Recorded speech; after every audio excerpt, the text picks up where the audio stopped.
Madam Chair? Honorable Pino. Yes. I just want to clarify the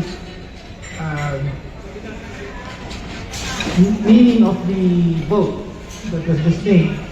That So- is merely to differ. Okay. So, by laying on In the proper table, time, we will resolve. ayun. So, yung laying on the table, ibig sabihin po, is just to defer. To differ. Kaya po, hindi natin isinusolid kung hindi pag-aaralan pa kung pwedeng buksan o hindi ng komite.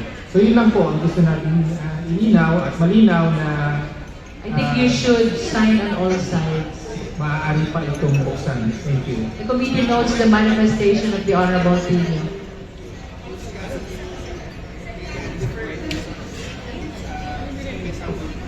We will soon hear the most favorite motion. Madam Chair, before that, may I make a manifestation?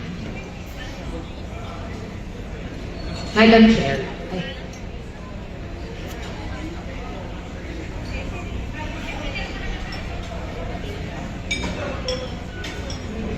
The Honorable Keith Flores is recognized.